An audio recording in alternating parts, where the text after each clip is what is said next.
Test championship का ताज जनूबी Africa के सर सज गया। दिफाई चैंपियन ने ऑस्ट्रेलिया को मात दे दी, लॉर्ड्स में मैदान मार लिया। फाइनल में जनूबी अफ्रीका ने 282 रन का हदफ 5 विकेटों पर हासिल किया। एडन मार्करम की शानदार सेंचुरी ने जीत की बुनियाद रखी। प्रोटीज पहली बार टेस्ट क्रिकेट के आलमी चैंपियन बन गए।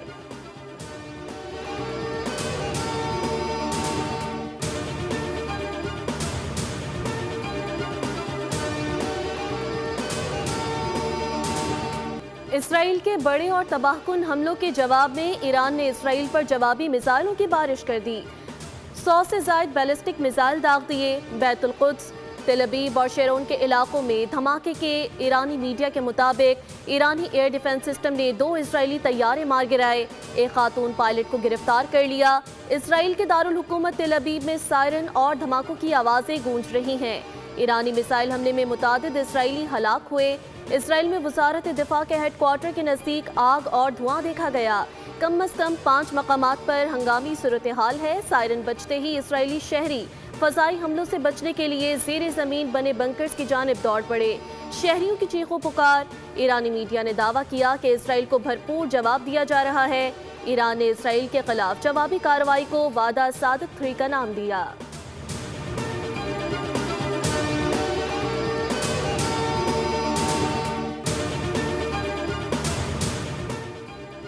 ईरान ने मजीद 2 फौजी कमांडर्स और 3 ईरानी एटमी साइंसदानों की शहादत की तस्दीक कर दी। शहीद होने वाले एटमी साइंसदानों की तादाद 9 हो गई। शहीद फौजी कमांडर्स में मिलिट्री ऑपरेशंस के डिप्टी जनरल मेहदी रब्बानी और जनरल स्टाफ के हेड ऑफ इंटेलिजेंस जनरल गुलाम रजा मेहराबी शामिल। ईरान ने वस्ती शहर यज़्द में तस्वीर लेने और इसराइल के साथ ताउन के इल्ज़ाम में 5 अफराद को गिरफ्तार कर लिया। ईरान ने अमेरिका, बरतानिया और फ्रांस को खबरदार किया कि अगर उन्होंने इसराइल पर ईरानी हमले रोकने में मदद की तो खित्ते में उनके फौजी अड्डे और बहरी जहाज़ों को निशाना बनाया जाएगा। सीनियर फौजी हुक्काम का कहना है कि आने वाले दिनों में ये तनाज़ा खित्ते में मौजूद अमेरिकी फौजी अड्डों तक फैल जाएगा। ईरान के सरकारी टीवी के मुताबिक ईरानी दारुल हुकूमत तेहरान में एक रिहायशी कॉम्प्लेक्स पर हमले में तकरीबन 60 अफराद शहीद हुए, जिनमें 20 बच्चे भी शामिल हैं। ईरान के सूबा खुज़िस्तान में फ़ज़ाई दिफाई सिस्टम ने 17 इजरायली ड्रोन तबाह किए।